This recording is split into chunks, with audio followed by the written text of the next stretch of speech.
اللہ حافظ. اتنی مشکل رہا گزر میں، اتنی مشکل رہا گزر میں، وہ اتنے کٹھن دشوار سفر میں، وہ اتنے کٹھن دشوار سفر میں بڑھنے کا ایمان دیا. السلام علیکم، میں ہوں جہانگیر اشرف اور آپ سن رہے ہیں ریڈیو آپ کی آواز برطانیہ کے شہر برمنگھم سے. آج 25 دسمبر ہے اور آج دو اہم تقریبات منائی جا رہی ہیں. ایک تو کرسمس کا دن ہے اور تمام دنیا میں کرسمس منائی جا رہی ہے، اور اس سلسلے میں میں تمام ہمارے جو عیسائی برادران ہیں ان کو بھی اور دیگر تمام مسلمانوں کو بھی، کیونکہ حضرت عیسیٰ علیہ الصلوۃ والسلام کو مسلمان بھی اسی طرح مانتے ہیں جس طرح عیسائی لوگ مانتے ہیں، کیونکہ عیسیٰ علیہ السلام کو مانے بغیر ہمارا مان بھی مکمل نہیں ہوتا. تو لہٰذا اس میں مبارکباد وصول کرنے میں اور خوشی منانے میں کوئی جو ہے نا کوئی قباحت نہیں ہے. اور دوسرا جو آج خاص طور پہ میں جس موضوع کے لیے آیا ہوں اور جو بات کرنا چاہتا ہوں وہ بانی پاکستان قائد اعظم محمد علی جناح کا آج یوم پیدائش ہے. قائد اعظم محمد علی جناح ہندوستان اور پاکستان یا آپ کے یہ برِ صغیر پاک و ہند کے ایک نہایت ہی عظیم لیڈر تھے. جہاں انڈین کانگریس کے لیڈر صاحبان میں سے نہرو اور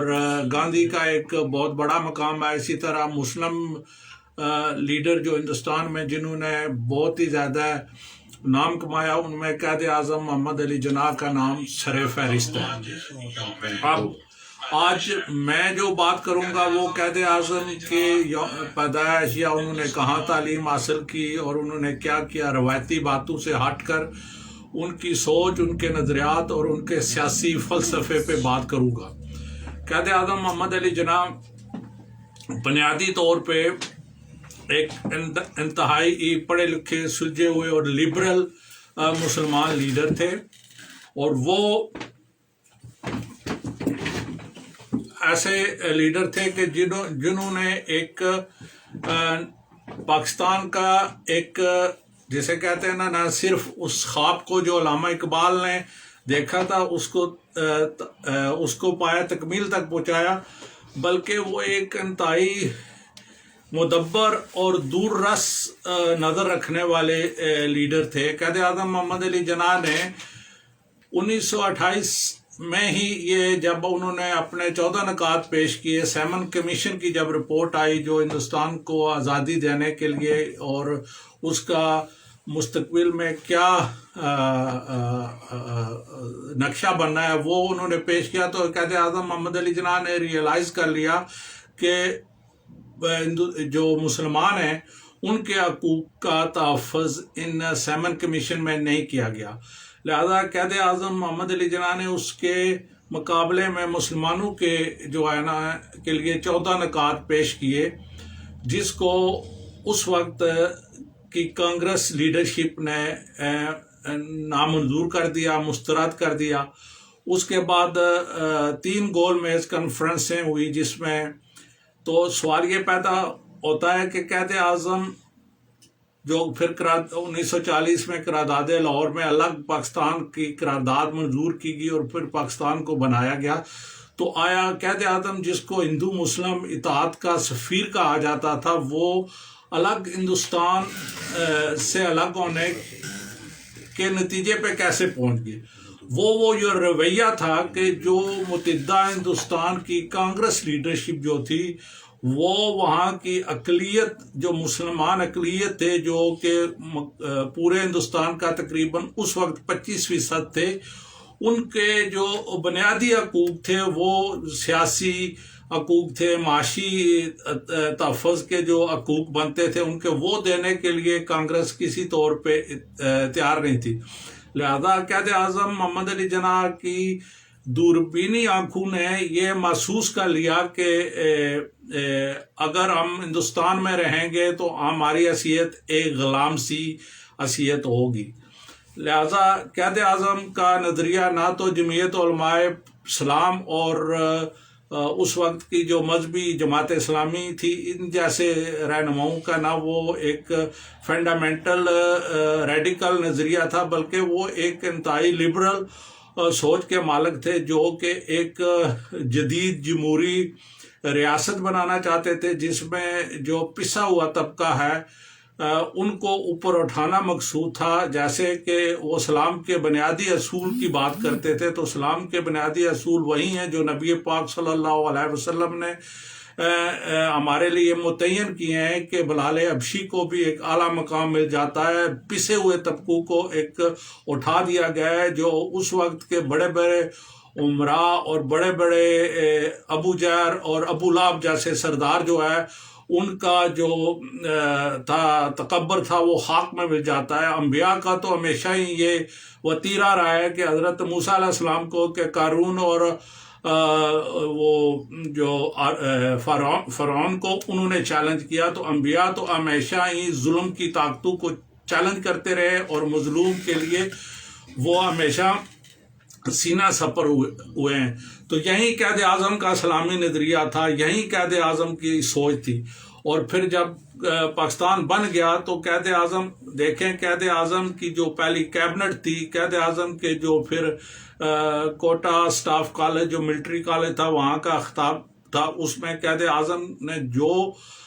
تقاریر کی، جو بات کی اور پہلی قانون ساز اسمبلی میں جو بات کی، وہ ان کے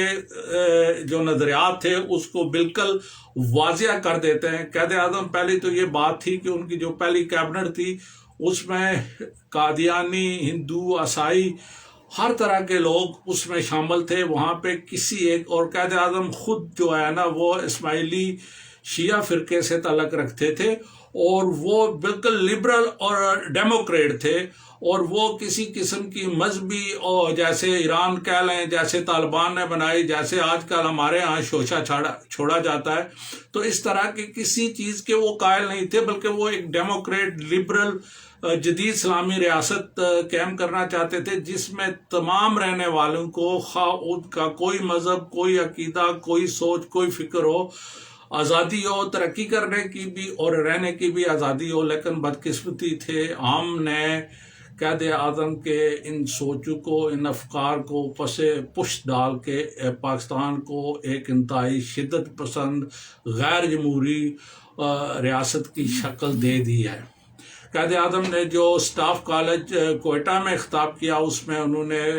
فوجی آفیسرز کو مخاطب کرتے ہوئے ان کو آئین کی وہ دفعات پڑھ کے سنائی جو ان کے الف کا حصہ تھی کہ آپ کا سیاسی معاملات سے کوئی تعلق نہیں ہے. یہ قائد اعظم نے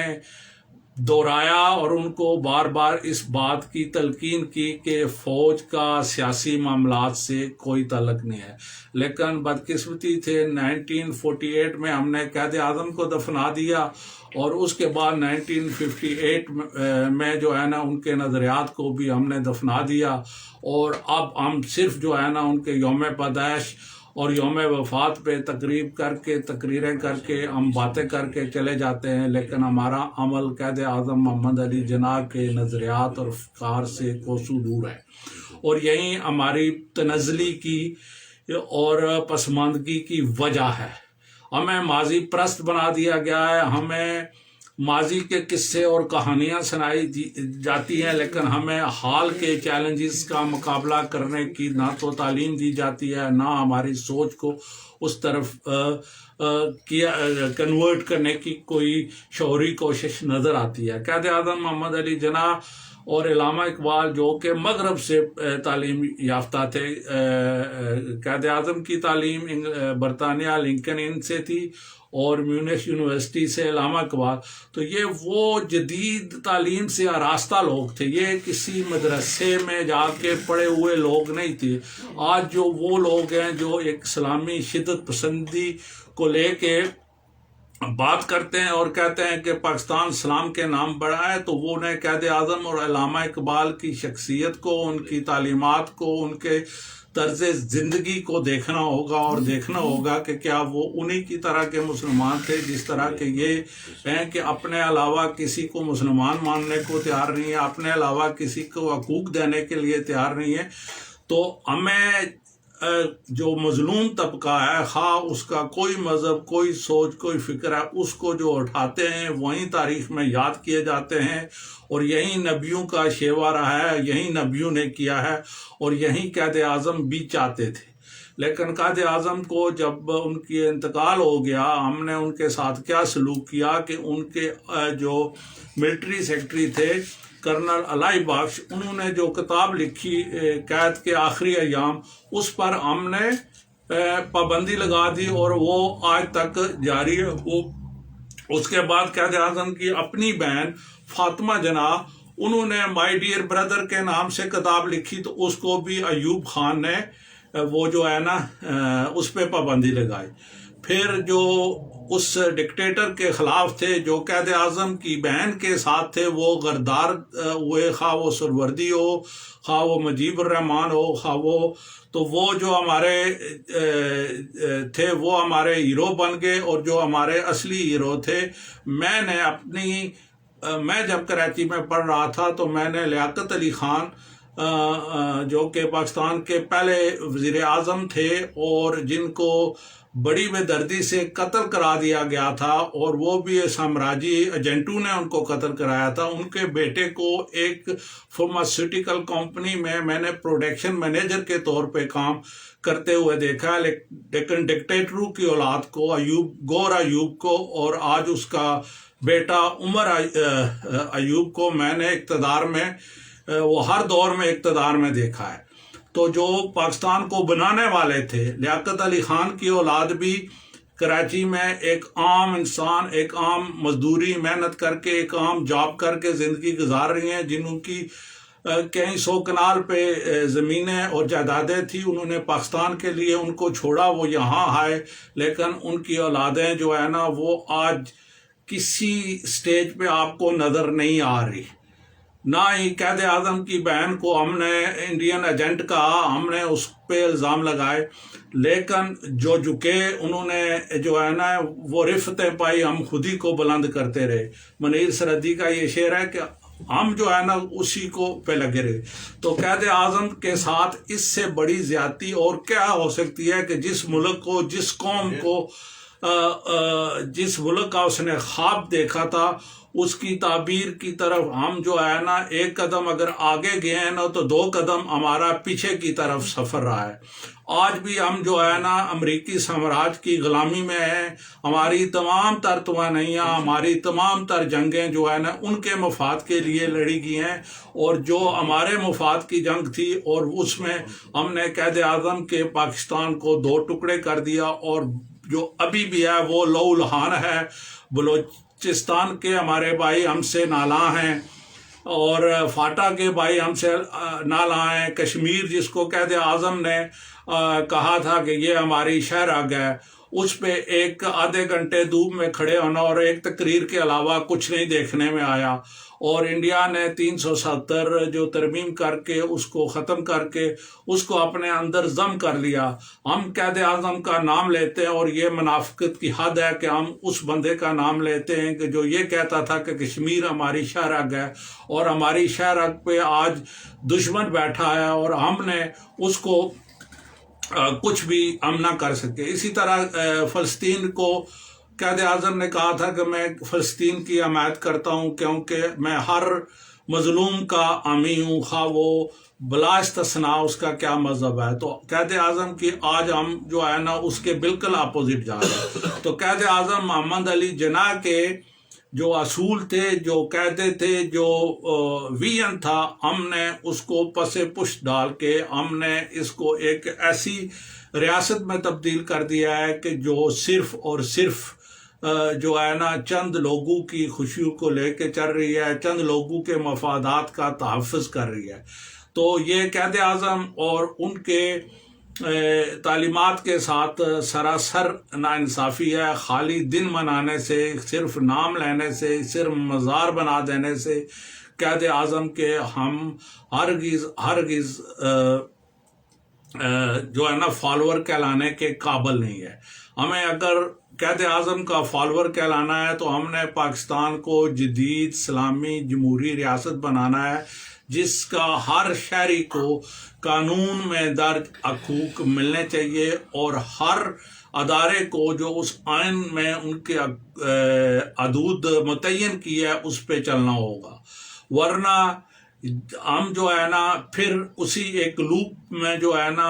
73 ایئر 73 سال ہو گئے ہم ایک لوپ میں ہیں، پھر آتے ہیں پھر اسی میں. تو ہم نے اگر آج یہ طے کر رہے ہیں کہ ہم نے قائد اعظم محمد علی جناح کے دیے ہوئے اصولوں کو اپنے عمل کا حصہ بنانا ہے، تو یقیناً فتح ہماری ہے، اور ہم ہی جو ہے نا اس کو آگے لے جا سکیں گے، اس ملک کو ترقی دے سکیں گے، اور دنیا کے دیگر ممالک کے برابر لا سکیں گے. لیکن اگر ہم نے چند لوگوں کے لیے، چند خاندانوں کے لیے، چند اداروں کے لیے اس ملک کو اسی طرح چلانا ہے تو یہ ملک خاتم بدہن، اس ملک کا مستقبل اتنا روشن نظر نہیں آ رہا جس طرح ہونا چاہیے تھا. خالی باتیں کرنے سے سالی نہیں ہے، بلکہ قائد اعظم اور علامہ اقبال کے اصولوں کو اپنانے تھے. قائد اعظم اور علامہ اقبال نے کبھی سوچا بھی نہیں تھا کہ اس کے ملک میں امریت ہوگی، اس ملک میں جو ہے نا جو جمہوری حقوق کے عوام کے، سیاسی حقوق کے عوام کے، ان کی پامالی ہوگی. جن حقوق کے لیے قائد اعظم محمد علی جناح نے انگریزی سامراج سے اور انڈین نیشنل کانگریس کے ہندوازم سے اپنی ایک جنگ لڑی، اور اس کے نتیجے میں پاکستان مارد وجود میں آیا، وہ قائد اعظم سوچ نہیں سکتے کہ ان اصولوں کو پس پشت ڈال دیا گیا ہے. قائد اعظم کے ویژن کا اندازہ آپ اس طرح کر سکیں کہ ایک گروپ تھا جس میں جمعیت علماء اسلام، اور جس میں کشمیر نیشنل پارٹی کے شیخ عبداللہ، اور اس طرح مولانا ابو کلام آزاد جیسے کانگریسی لیڈر یہ سمجھتے تھے کہ قائد اعظم جو ہے نا وہ ان کا جو سیاسی نظریہ ہے وہ مسلمانوں کو تقسیم کرنے کا ہے، اور وہ ہندوستان کو وہ صحیح نہیں ہے. لیکن آج ہم جب دیکھتے ہیں کہ جب 370 کی دفعہ کو ختم کیا گیا تو محبوبہ مفتی اور شیخ عبداللہ کے بیٹے کو یہ کہنا پڑا کہ کاش ہم نے قائد اعظم کی بات مان لی ہوتی تو آج ہم اس مقام پہ نہ ہوتے. تو یہ نہیں کہ ان کو بھی آج 73 سال کے بعد اس بات کا احساس ہو گیا کہ قائد اعظم محمد علی جناح نے جو اس وقت حالات دیکھ لیے تھے، ہمیں آج ان کا سامنا کرنا پڑ رہا ہے. لیکن کیا جو ہم نے پاکستان بنا لیا ہے تو اس میں بسنے والے ہمارے جو لوگ ہیں، کیا ان کو ہم نے حقوق دیے؟ ہم نے پہلے 77 میں حقوق نہیں دیے تو 71 میں ہمارے بھائی ہم سے علیحدہ ہو گئے. ہم نے ہمارے ایسی لیڈرشپ تھی اس وقت کی جو ملٹری ڈکٹیٹرشپ تھی، انہوں نے کہا کہ ہمیں بنگالی نہیں چاہیے، ہمیں تو زمین چاہیے. تو جب اس طرح کی باتیں ہوں گی تو قائد اعظم کے پاکستان کو ہم نے 2 لاکھ ان سوچوں، ان نظریات ہم نے وہاں پہ جو ظلم کیا، اس کا نتیجہ یہ ہوا کہ وہ ہمارے ساتھ وہ جو سب سے آگے تھا شیخ مجیب الرحمان، جو سائیکل پہ کلکتہ اور ڈھاکہ میں نعرے لگاتا تھا کہ بن کے رہے گا پاکستان، لے کے رہیں گے پاکستان، وہ پاکستان کہ جو ملٹری ڈکٹیٹرشپ کی کرتوتوں کی وجہ سے علیحدگی کے لیے مجبور ہو گیا. تو قائد اعظم کے پاکستان کو جو توڑنے والے لوگ ہیں وہ آج بھی کسی نہ کسی صورت میں، کسی نہ کسی شکل میں ان کی اولادیں، وہ گور ایوب ہو، وہ ہمایوں اختر ہو، وہ عمر اسد عمر ہو، تو ان کی اولادیں آج بھی ہم پہ مسلط ہیں. جبکہ جو پاکستان بنانے والے ہیں، لیاقت علی خان ہو گیا، قائد اعظم محمد علی جناح ہو گئے، یا دیگر جو مسلم قاضی عیسیٰ ہو گئے، ان کا بیٹا بھی زیر عتاب ہے، فائز عیسیٰ. تو وہ جو لوگ تھے جنہوں نے پاکستان کے لیے قربانیاں دیں، جنہوں نے پاکستان کو بنانے میں اپنا خون، اپنے پیسہ، اور فائز عیسیٰ کے والد صاحب قاضی عیسیٰ صاحب کا یہ اعزاز حاصل ہے کہ انہوں نے جو بمبے میں مسلم لیگ کو سینٹر دیا، جس میں مسلم لیگ کا دفتر تھا، وہ انہوں نے ڈونیٹ کیا. اسی طرح انہوں نے قائد اعظم محمد علی جناح کو جب 1945 میں وہاں گئے تو ان کو سونے سے تول کے انہوں نے وہ سونا جو ہے وہ انہوں نے مسلم لیگ کو ڈونیٹ کر دیا. تو یہ وہ لوگ تھے جنہوں نے قربانیاں دی. یہ ان لوگوں کی اولادیں ہیں، مگر ان لوگوں کی اولادیں بالکل ان کو نست و نابود کرنے کی سازشیں ہو رہی ہیں، ان کو ختم کرنے کی سازشیں ہو رہی ہیں. لیکن جن لوگوں نے اس ملک میں ڈکٹیٹرشپ، امریت اور سامراجی قوتوں کے ایجنٹ کا کردار ادا کیا، وہ آج پر ہم پر مسلط ہیں. اور یہی قائد اعظم کے ساتھ سب سے بڑی زیادتی ہے. آج قائد اعظم کی روح جو ہے نا وہ تڑپ رہی ہوگی کہ میں نے ایسا پاکستان کبھی بھی نہیں چاہا تھا، نہ میں ایسا پاکستان بنانا چاہتا تھا. یہ وہ پاکستان نہیں ہے. قائد اعظم کا پاکستان تو بنگال سے لے کے جو ہے نا وہ خیبر کے بارڈر تک تھا، ادھر تورخم کے بارڈر سے لے کر ادھر چاگی کے پہاڑوں تک تھا قائد اعظم کا پاکستان. لیکن آج چاگی والے بھی سراپا احتجاج ہیں. آپ جو ہے نا وہ تورخم والے بھی اور خیبر قبائل بھی اور وہ سارے جو جنہیں ہم فاٹا بولتے ہیں، وہ آج سراپا احتجاج ہے کہ ان کو ان کے حقوق نہیں مل رہے. وہ آج کہہ رہے ہیں، میں بڑے غور سے ان کی باتیں سنتا ہوں، وہ آج بھی کہہ رہے ہیں کہ ہم پاکستان کے آئین میں لکھے گئے حقوق کی ضمانت چاہتے ہیں، وہ چاہتے ہیں. لیکن جو لوگ مجرم ہیں، جو لوگ مجرم ہیں، ان کو ریاست جو ہے نا قاتلوں کو جو ہے نا پشت پناہی نہ کرے. راؤ انوار اور احسان اللہ احسان جیسے لوگوں کی پشت پناہی نہ کرے. اگر ہم یہ کرتے رہے تو ہمیں تو آپ ٹھیک ہے، آپ فتوے لگائیں، آپ کے پاس میڈیا ہے، آپ کے پاس سارے وسائل ہیں،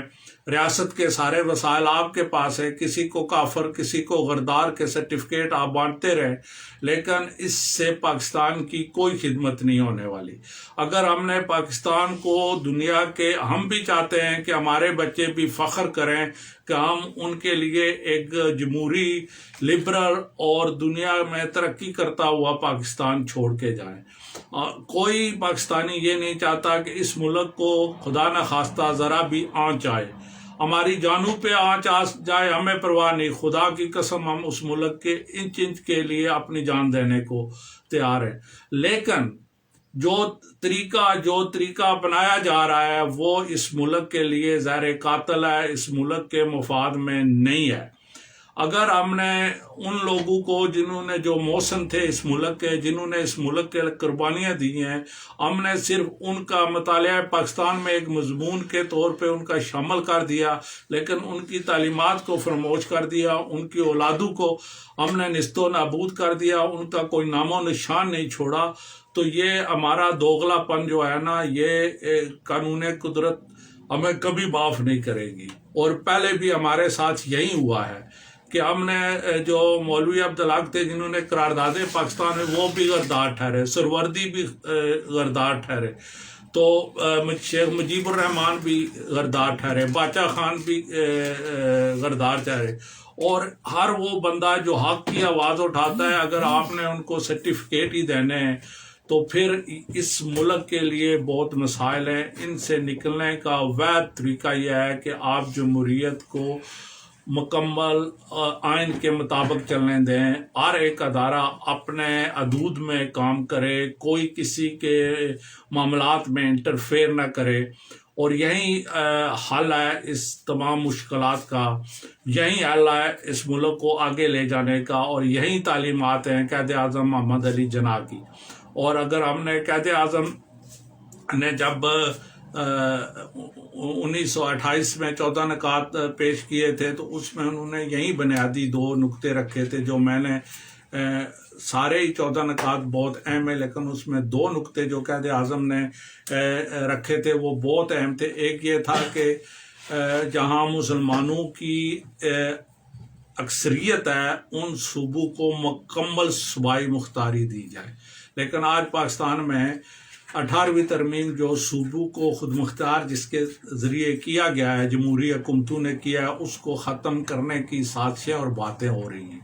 تو یہ قائد اعظم کے جو 1928 میں قائد اعظم نے بات کی تھی، آج ہم اس کو امپلیمنٹ کرنے کے لیے تیار نہیں ہیں۔ ہم چاہتے ہیں کہ سارے وسائل پہ چند لوگ، چند خاندان یا چند ادارے قبضہ جما لیں اور سب کچھ ان کی مرضی سے چلے۔ تو یہ قائد اعظم نے اس وقت کہا تھا کہ تمام صوبے جس میں مسلم اکثریت ہے وہاں صوبائی۔ دوسرا انہوں نے جداگانہ انتخاب کی بات کی تھی کہ ہر ایک، تاکہ اقلیتوں کے حقوق کا تحفظ کیا جا سکے۔ آج کوئی بھی اقلیت جو پاکستان میں ہے وہ محفوظ نہیں ہے، ان کے تحفظات ہیں۔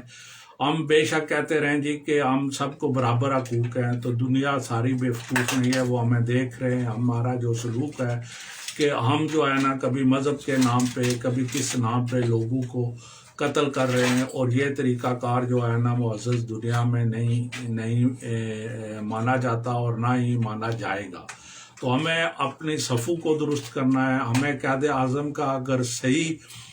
پیروکار بننا ہے تو ہمیں قائد اعظم کے اصولوں کو